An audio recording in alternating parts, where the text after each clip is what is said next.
turun berok, penyakit yang tak boleh diremehkan, cara sembuh dan hikmahnya. Assalamualaikum warahmatullahi wabarakatuh. Saudaraku, pernahkah Anda mendengar penyakit turun berok atau hernia? Penyakit yang sering dianggap sepele, padahal bisa berbahaya jika dibiarkan. Hari ini kita akan membahas bagaimana hernia terjadi, cara pengobatannya, dan bagaimana Islam memandang pentingnya menjaga tubuh sebagai amanah dari Allah Subhanahu wa Ta'ala.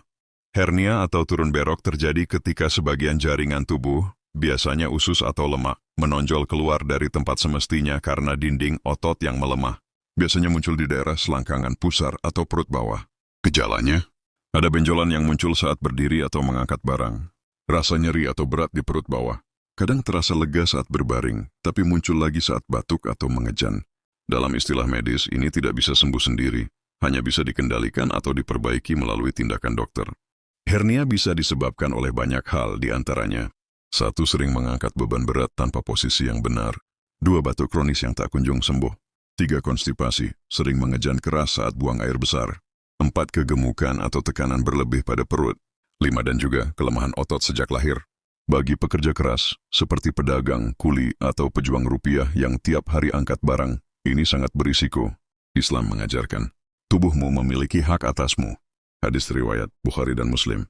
Artinya, menjaga kesehatan bukan hanya kebutuhan dunia, tapi juga ibadah dan tanggung jawab di hadapan Allah.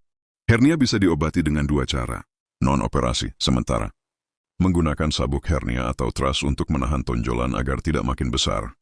Namun ini hanya sementara dan tidak menyembuhkan. Operasi, tindakan pasti. Dokter akan mengembalikan jaringan yang menonjol, lalu memperkuat dinding otot dengan jahitan atau jaring khusus, mesh. Operasi ini umumnya aman dan bisa sembuh total dengan syarat. Jaga pola hidup, jangan angkat berat dulu, dan patuhi nasihat dokter. Islam mendorong umatnya berobat. Berobatlah, wahai hamba-hamba Allah, karena Allah tidak menurunkan penyakit kecuali menurunkan pula obatnya. Hadis riwayat Tirmidzi. Kadang Allah izinkan tubuh kita sakit, bukan untuk menghukum, tapi untuk menyadarkan. Agar kita berhenti sejenak, merenung, dan bersyukur atas nikmat sehat. Hernia mengingatkan kita, tubuh ini bukan milik kita, tapi titipan Allah. Dan setiap titipan harus dijaga. Dan janganlah kamu menjatuhkan dirimu ke dalam kebinasaan. Quran Surat Al-Baqarah ayat 195. Jadi jangan remehkan hernia. Segera periksa jika ada benjolan, jaga diri, dan rawat tubuh seperti merawat amanah Allah. Karena sehat itu mahal, dan syukur itu obat terbaik. Semoga video ini bermanfaat. Jangan lupa subscribe dan share kepada orang tersayang, agar banyak yang tercerahkan dan semoga menjadi amal jariyah.